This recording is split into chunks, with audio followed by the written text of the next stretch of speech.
Welcome to the Empathy Advantage podcast. I'm Karen Hall, your host, and I am here today with Dr. Helmut Love. Dr. Helmut Love, it is so good to be with you.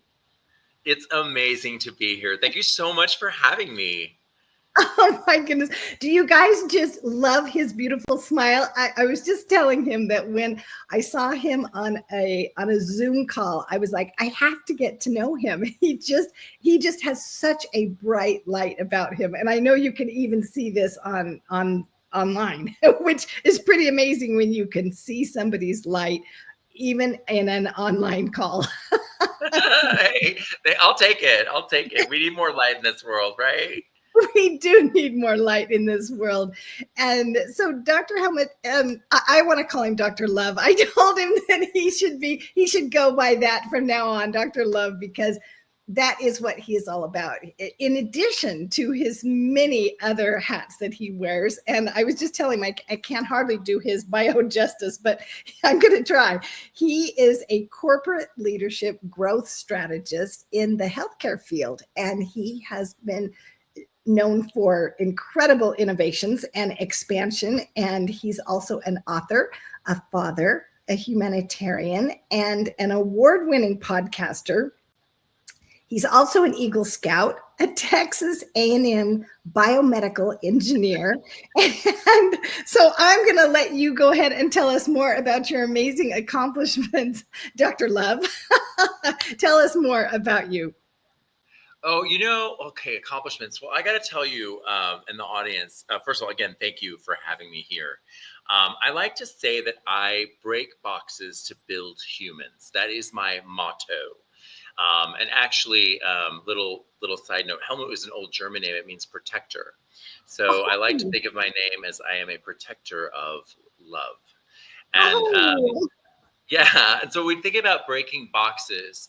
My whole career is a lot about my whole life story is about breaking out of boxes to discover greater truths about who I am, where my business needs to go, how to lead a family, how to lead a society. I really, really love the paradigm that being a gay man, specifically having masculine and femininity balanced within my leadership, really give me some amazing gifts that I get to share with the world. So, yeah. Okay, this is something that's really interesting because there is such truth to that. Being able to be in touch with your feminine side and your masculine side really enables you to tap into talents and abilities and skills that many people are not able to do. Could you give us some examples? Could you tell us some stories of how you have been able to do just that and how that has helped you to be successful in the corporate world? Yeah, absolutely. So, you're honing these skills, by the way, yin and yang, and masculine and feminine. I have to say that I learned from some incredibly amazing women, female executives who were ahead of me, and who kind of showed me some of the doors to open. But as a man, I could open up other doors that they couldn't. And probably the best story I have for you, I was running $250 million business portfolio strategy at IBM Watson. Okay, now they just invested like $1.1 billion, and I'm going to deliver the strategy. And part of our business unit is hemorrhaging, just like hemorrhaging $30 million. Okay. And I am, I go to this event, I'm dressed in this like extremely beautifully tailored vest, and I am totally giving gay corporate executive. Okay. And in this room, it's split, it's divided men and women almost perfectly. And the problem was IBM had made some major mega investments in this business. And for the 3 years that had it, it had not gone well. And in that time, I compared to where I was as a child, where I was told that, being gay was going to limit me from so many things. Here I was, top of the industry, huge dollars, huge tech, and I was the unique person who could deliver this message to this room. And what I had done was I used all my feminine intuition and skill sets to create deep relationships with both sides, people who weren't communicating with one another, right? I used the masculine capabilities, I would say, of really evaluating the details, the engineering, the possibilities. I'm a biomedical engineer by background. So I did all of that work. And then I would say, as a gay person, my adherence to truth, right? Having lied so much to myself and really having not spoken out the truth, right? In my business world, I could really pursue the truth. There's nothing you don't uncover, right? And I was able to lay out a strategy that effectively told the business exactly what we could and couldn't do. And I did it beautifully. And at the end of it, I was like, my God, I just did what no one in this room could have done, right? And I looked back on that now and understand this. There were some great decisions made from that meeting, but I had really finally coalesced into exactly the greatest version of me I could be, because I wasn't holding back anything, and I was using both elements for the good of the company and the shareholders. And it was fantastic, and it felt amazing. I bet that did feel really amazing because you already had those gifts of intuition, and so many men have been socialized, or for whatever reason they don't recognize it or they don't tap into it, whether they're gay or straight. And it can be one of those things that they believe is in the territory of just a woman's area. And I think most women probably would agree that just because of the way that we're wired, the hemispheres have, more connections and things. I think that might be easier for many women to access, in addition to the socialization. And then the language that just, as caretakers, women are oftentimes use the language more about feelings. And so for you to be able to recognize those things and recognize your skill set in being able to tap into that very uniquely really gave you a superpower that most men would never ever have. Yeah, it's incredible. You know that women, female executives tend to have better long-term vision, actually, and they're very very capable of long-term thinking. And if you think about it, the womb kind of teaches you, right, to think long-term, the consequences, right, associated with it. In fact, even in the financial industries, women are known to make better decisions for long-term asset growth, right? So you take those same skills and then you put them into a man, and you'll see why you're already starting to see it, and you're going to continue to see it as gay men sort of elevate out of the shame-based, right, origins that they have come from most cultures.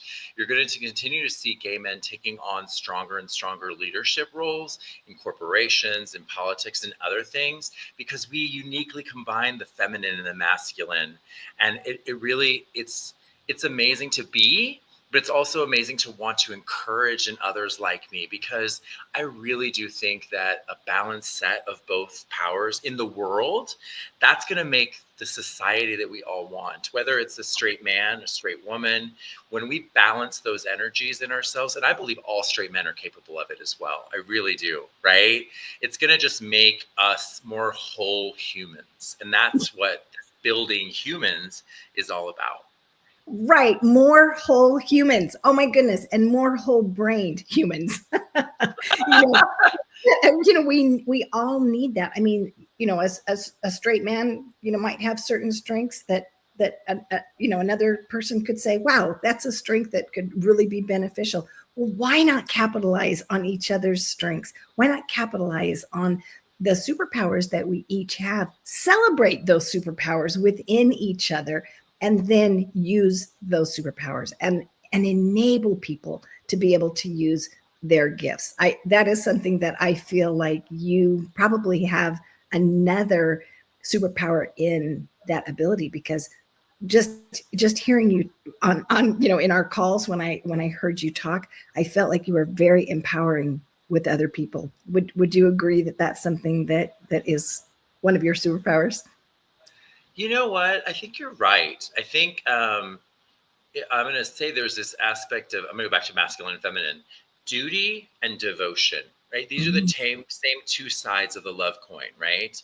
And when we work with people, it's like, on one hand, it's my duty, right, to really help see where you're at and support you through it. And then my devotion really commits me to saying what needs to be said, right, to get you there. And I think when we see what someone may be reflecting to us where they are weak, like I think when we really have that intuition, that's an opportunity to encourage them, right? Because like, isn't that the best thing? When the way someone makes you feel, when you feel loved by someone, oh, and you told me the truth in love, oh, it's the biggest gift, right? Yes, yes. And oh my goodness, I just when you said it, I my body immediately remembered the feeling of feeling loved. And I just see I clasp my heart because it just brings me joy to feel that feeling of feeling loved. And so I appreciate so much how you exude love in the things that you do. I want to go back a little bit to your younger years, maybe childhood or something. When did you notice that you did have a superpower with relationships and with this feminine side where you could build relationships and you were able to be loving and express that? So I would say that I was always characterized as a child as being highly sensitive and loving. My mom would always make those comments. Oh, you're so sweet. You're so sensitive, right? Which at the time you think is fine until you go out into the world and you're about, you're 5, you're 6, and you start engaging, right? And you start hearing the word gay or something like that brought up, right? And it really was something that once I'll tell you a short story because this is sort of like the first box story I often use. Um, I was in my cousin Lucinda. I was lived in El Paso, Texas, right? And so I'm in the desert.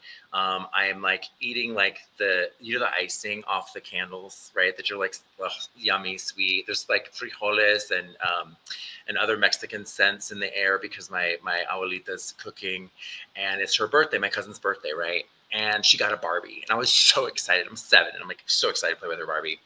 And my aunt's like, you shouldn't let him play with the Barbie, to my mom, right? And she's like, well, why not? She's like, well, he's going to be gay. Well, like that conversation, I was like, Mom, what's gay, right? And she explained to me that this was something that was going to divide me from God, from a family, right? This was not a good thing. And at that point, I could be as sweet and as wonderful as I wanted to be, but I had heard that word before. And boom, just like that, you're put in a box, right? That separates me from my parents, my family, my friends, love, happiness, money, and God, right? And so many of us go through different moments where we're separated from others when we're young. Could be because you're a woman, could be because you're a person of color, could be because you have a handicap, whatever it is, right? And those boxes, literally, you could be the most sweet, wonderful. In fact, 98% of us are geniuses at the age of 4. By the time we're adults, 2% of us are. The equation is the world that we live in gives us these boxes and lies, right? And that's why breaking boxes is so important to all of us, because it's only when we break out of that to come back to the reality of who we really are, that wonderful, loving child, is what I am as an adult when I've broken through all those boxes, right? Right, right. You brought up such a great point because children love so easily and so freely, and it's when we're socialized to not show their feelings or to not reach out or to not be so sensitive, those kinds of things that is what restricts us and blocks our ability to love and blocks our ability to receive love as well. Agreed. And it's really the reason I think we spoke earlier about the book that I said an author, right? So I recently wrote this book called Wake Up to Your Life Magic. And it's a book calling for spiritual awakening. So I am a Christian. I call myself a one love Christian because I believe there's one love through which all the prophets were sent. And I believe it's such an incredibly important time because we've done so much generational work um, that the opportunity for many of us to break out of these boxes, right? If you can think about that, if that becomes the fire that we surround the earth in, the fire of transformation, right? We would truly introduce a different kind of world. And right now, I don't know your thoughts, but the United States and the world it's a very divided world. It's a Yeah. very hopeless world. And that the truth is, it's divided because we're divided inside. It's boxed because we're boxed inside. So I think it's such an important call to the world to break out of your boxes, wake up, and understand we're all creating this experience together. Right. Right. And when you and I were talking about that, it is so clear to me why emotional intelligence is so important, because there's a there's a feeling, I believe, within most people that are unhappy with this division. We really would like to be more united. We just don't always know how to do it. And we don't know when there are these polar opposite views. How can we reach across the table and hold hands and still care about each other? We may have a different opinion on, you know, any number of things, but we can still love each other and we can still care about each other in the process. And that's something that I think is very often forgotten. And so when you talked about, one love, being a one love Christian, that premise is what Christianity is all about. That was the good news when the Savior said, I am love. Well, that is what our goal is to be. Our goal is to be love, just like He is love, and not just to act in loving ways, but to be love. And we are love because we are created as a child of God, and so we have the divinity of love within us. It's just getting back to tapping into that love, to remembering our divine identity, remembering who we really are, and remembering whose we are, that we are a child of God. And so that message, I believe, is so important that we embrace and that we continue to exude, which I feel that you exude just by looking at you, and I appreciate that much. So I really want to just spark this. I get so excited by this question. So when I asked myself, what can I do in writing a book on spiritual awakening? I would suggest that most of us know something's wrong. Most of us know high level that we should love one another, right? I think the very issue is we don't know how to solve the puzzle, right? And most humans today, most fathers and mothers my age that I look into their eyes, they don't have that hope, right? They don't know how. And there's two things I just wanted to suggest about that. One is that there is I call it a creator being model. Okay, it's a creator being model of leadership. It steals some of the work from Steve Covey's work, and then it expands some of that. But a creator being model is a model that was before the current Western Prussian model of leadership. And I think that's one important way that I talk about in my book. And it really is both about the doing and the being and how those work together. The second thing is that we don't have, in the book, I call these the 4 golden keys to the next millennium. Okay. So we don't realize that gay spirituality, gay people returning to a heightened sense of spirit and connection. 2, heroic masculinity. We still have far too many women who are enslaved on this earth, and far too many men who are enslaved to their sexual desires. Men get to be heroic, and as they continue to do that, we're going to continue progress on earth. The third thing, we don't have a heightened sense of morality. We're okay by running businesses that take total advantage of other people's uncontrolled lusts. If you think about it, we have no problem. Casinos, no checks on you. If you ruin your life on alcohol, we have no boundaries. That's not loving. That's not loving. We'll do anything for money. What is that? Right? Or we say a preacher is great, but he's preaching how evil the Islam is. That's not great. There are great Muslims, right? It's not about the religion. It's about how you're practicing it, right? Yes. And then finally, wealth sharing. My fourth thing is wealth sharing. We're at a time where wealth sharing is the dialogue. And if we step into all 4 of those things as a society and know that they will work, because they will work, we will shift the entire way that we live. But we have to just see this is possible. And most people get to the money one and believe it's not possible. And I would suggest that it's already promised in the Bible. It's already promised. Yeah, when God said, for those who are Bible listeners or readers, when God said that he would never destroy the earth again for its wickedness, he sealed that with a promise. He meant it. He literally meant it. And if we step into that the future of us sharing things, having them in common and loving one another, that's the kind of world a loving Father has prepared for us here. It's possible. And that's all you need to know. Right? That's exactly right. And you made such a good point, because it starts with us. It starts with our heart. What is in within our heart? And so many people that I know have this checkbox mentality. Did I go to church? Did I read the Bible? Did I do the thing? And I'm like, what is your heart pure? That's the question, because that's what the Lord looks on. The Lord looks on the heart. And what is in our heart? Are we striving to be loving like him? Are we striving to love our fellow man? That's what it's all about. And I think that's where that higher consciousness comes in. But that is very challenging in this world, because most of us have gone through trauma. Most of us get triggered by people doing certain things.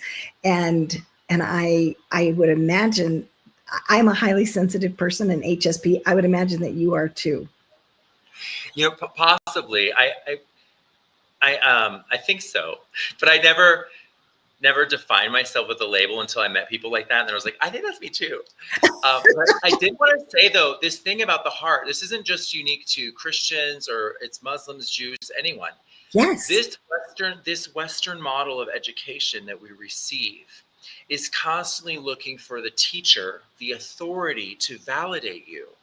Mm-hmm. So we're actually not taught in our systems to look inside. Mm-hmm. For the validation of doing. So we don't go do a heart check, right? Like, there wasn't a heart check in 5th grade when you were doing your math assignment. It was like, did I do this thing right and get approval here, right? So we're not teaching ourselves, we're not teaching children, right, to check the heart in the process of creating and building and learning. And that's the gap. We're not teaching this older model that spoke to the feminine as well as the masculine.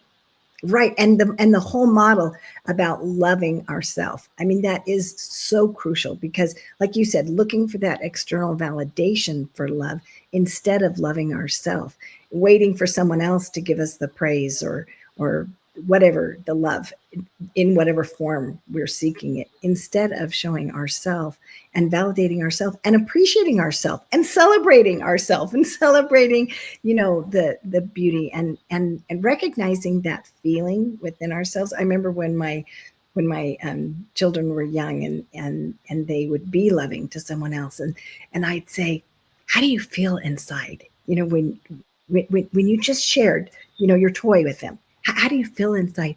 I feel good. I was like, that's the best feeling. That's because you showed love, because you were acting like, God would act, because you were being love right then. And I remember that was something that was so important to me, to help my children recognize that feeling, so that they could feel that within themselves. Yeah. I just think, so I think of a lot of things in terms of the great story, the great earth story, right? And as you were just saying that, I was thinking, how amazing is it that, I believe in the curse of the tree of good and evil, right? And that evil sort of, it's a slow move for fear to go away and love to grow, right? But over all those centuries of men and women fighting for what's right and good, and slowly freeing women and races and gay people, right? To create a world in which a mom could spend that time with her child and just have that conversation, right? You're unlocking things that were never unlocked with children before, right? Like, it's taken a long time to get us this far. And that's why it's so important. Like, we're almost there, y'all. right? Yeah. We're almost, that's why we're so divided, because it's like there's a force that doesn't want us to unlock it, but we're about to unlock it. And that's a hope that we need right now. We need to Yes. know we're almost there, right? Oh my goodness. I had a friend that was on one of those ropes courses, and she was blindfolded and she was ready to give up. She had just had it. She was exhausted and she was so just, her muscles were sore. And she just said, I can't do it anymore. And they're like, keep going, keep going. And she's like, no, I'm going to quit. And they're like, you're so close. Keep going, keep going. So she, fine. So she, after being persuaded, she took a couple steps, and she was right next to the end. And she said, I was so close to quitting. And she said that was so symbolic of life, how so many times the business, failures that we've had, the relationship failures that we've had, whatever the thing is that we feel like, too many things, too many setbacks, too many obstacles. I'm just going to give up and quit. But we are usually so close to that breakthrough, just like you said. And so we need that hope. We need to believe that we are so close. The more we believe that we are close, the more empowered we become to be able to keep taking those steps to move us in that direction. True. And I just want to share something that I realize that your audience might not understand about my thought process, or you. I just want to clarify. I think a lot of people feel like we're like in an end times and things are, and those feelings aren't, they're intentional. Okay. It's because we are nearing a shift, right? And I just want to say that I'm going to going back to this same verse, right? When God said, when he had destroyed the earth and said, I won't do this again, he said, when you see the rainbow, you will remember my promise, right? And I literally believe that the breaking forth of LGBT people on the earth, these dual spirited people who have balance, and us freeing the sexual shame of the most shamed people on earth. Remember, God said he would use the weakest to do great things, right? I think that was the sign of the promise, meaning we are entering that time in which we will love one another and share things in common. Because if you think about it, if you love everyone down to the last T, the only person left in society for us to target is the person who's hogging all the toys, because there's no one to hate, right? Right. And that is what we're finding, right? But the truth is, if you believe in the promise, then you believe that we will figure out the balance, how to love these individuals we don't quite yet understand, and we will find a way to share the money. And if you believe in that, then you believe in the promise and you believe that it's nearing. And that's why I say, I don't just say it like because, I say it literally, because y'all, this has never happened on the face of the earth before. We've never been this free. We've never broken sexual shame so much, right? Why would the leaves fall off? Why would the curse end? Those all would happen in our era if we just step up and get spiritual again. And that's why I think it's, for me, it's not like a far hope. It's a very near and present hope. I want to go back and talk a little bit more about shame, because shame in any capacity, not just sexual shame, but in any capacity, is so debilitating. Because, as Brene Brown says, shame is not what you did is not appropriate, but who you are is inappropriate. Right. You are what is bad, and Right. that message is so ungodly, to say that you are not you, but that anyone is bad, because we're all children of God. And so even if a person behaves, in a way that is not godly, they still have a divine identity. Their worth has never changed. And I wonder if you could talk about some times when you were able to overcome, because you talked about breaking boxes. I think the box of shame for anyone, and if you could talk to a wide audience, what would you say about breaking the box of any kind of shame in their life? Sure. So I'm going to give you the story of another box, and then talk about shame. So when I I didn't tell you all that I had, I tried to pursue the Lord, and did till I was age 33. I had a wife and children, and then I shattered my marriage through adultery, divorce. It was very challenging, right? Mm. And that has repercussions, and that's a whole thing. Yeah. But then I went to another box and went in the gay box, and I did all of it: sex, drugs, partying, body shame, workaholic, people pleasing, all those things.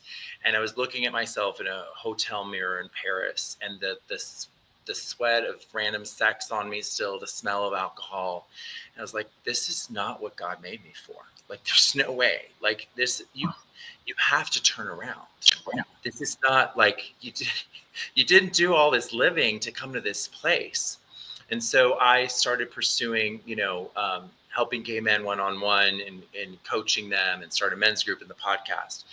And what I realized about the entirety of this experience in shame is that the truth does set you free.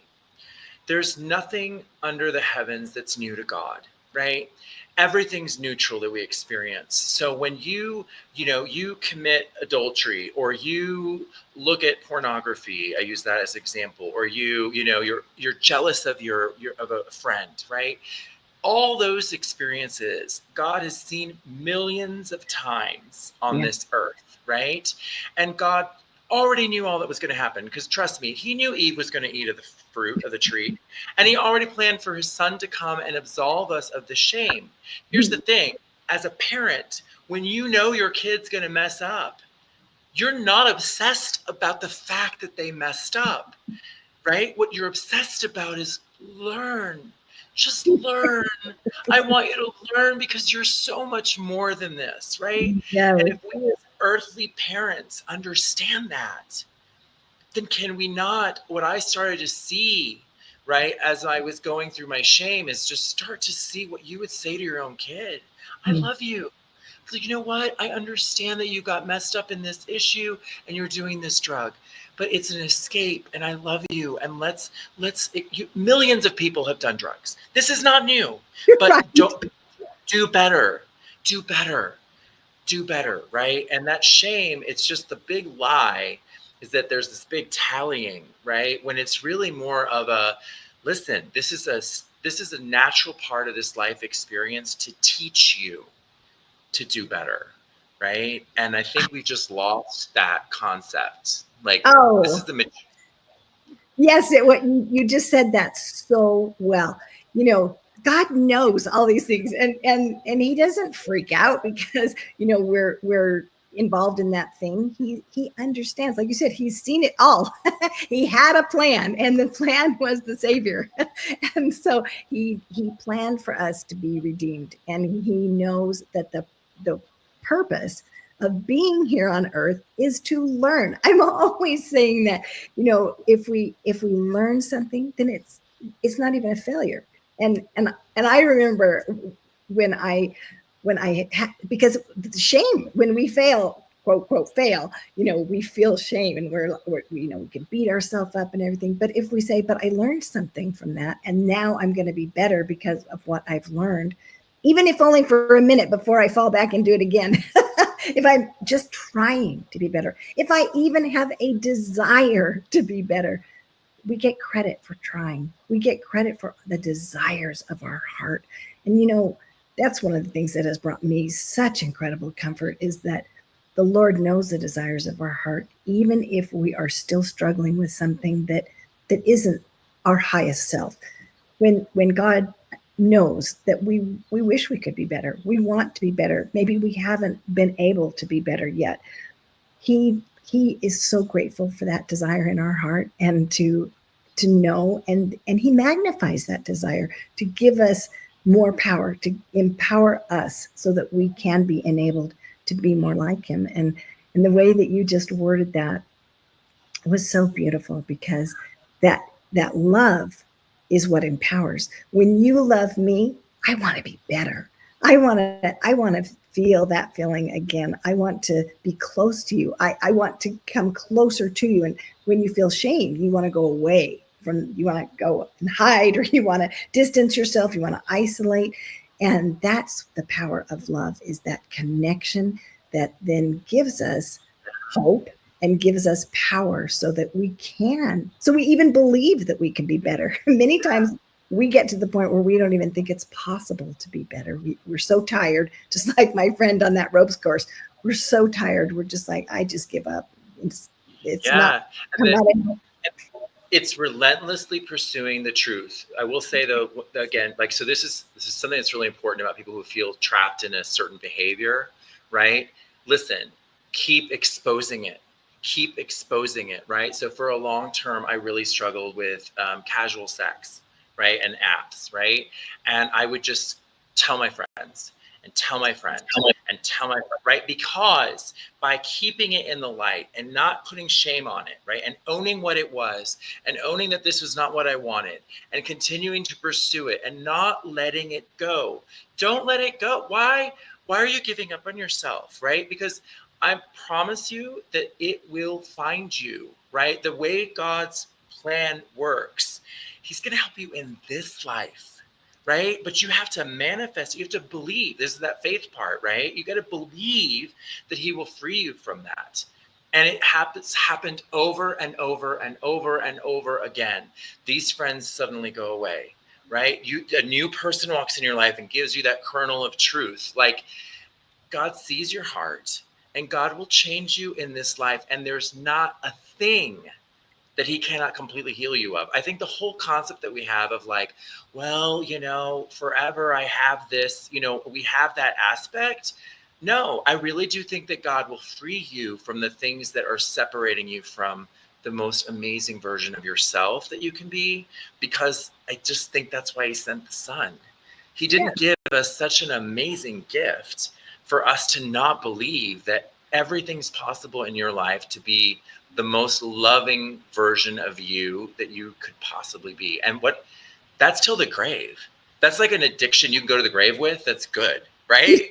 To the grave. Never stop growing, right? Yeah. That's exactly right. When you were talking about being in relentless pursuit, I know so many people think about God like this policeman that's just waiting to just write the ticket, and, oh, you were speeding. I caught you. I was hiding in the bushes and I caught you, but no, he's the one that's chasing after us saying, come back. He's in relentless. I love you. Wait for me. One other thing that go ahead, keep going. Yeah. No. I was just going to say that correct understanding of God is so vital to strengthening our faith and giving us hope so that we do feel more connected to God versus more distant from him. More distant. Yeah. I wanted to say there's another aspect of God that really came to me more the last year and a half as I was writing this book. I've also been working with a Hindu teacher. And as I've learned that, there's a triune Godhead in that faith as well. And there's Shiva is the destroyer. And Shiva in that model becomes the God of breakthrough and the God of destruction. And I had never prayed before working with this man, that I suddenly saw, like, if God is the creator, he is also the destroyer, right? And we don't often call on God to destroy what's in my way. Help me break through this challenge. Help me see. And I realize that we don't channel the power of God into the breakthroughs that we need, right? The same, I just didn't really feel like I learned that in my Christian experience. And by just learning from another faith, I saw a new aspect that has really been so helpful in my understanding what transformation is and why we can call upon God to destroy those things for us. And in Shiva will do a dance of destruction before you and break that free. And I just think it's such a beautiful picture for how we can call upon God in our greatest weaknesses, that he will be the destroyer for us of that which we cannot ourselves destroy. Oh, that is so beautiful, because the chains of bondage, we cannot destroy those on our own. And we can have the desire, we can do all that we can do, but it ultimately is through the atonement of the Savior. And to know that God can destroy those bonds, that is one of the most powerful promises that we can trust in, and that, like you said, in this life, the Lord will bless us. He will strengthen us, and He will destroy obstacles. He will make it possible for us to make progress in this life, which I am so grateful for.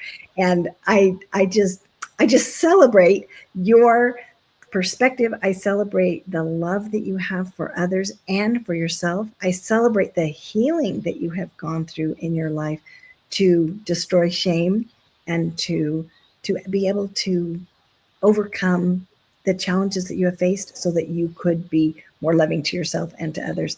So thank you, Dr. Love, for being with us today. And we will just have to have you come on again because there's so many more questions that I wanted to talk to you about. But I just have loved this conversation, and I love your energy.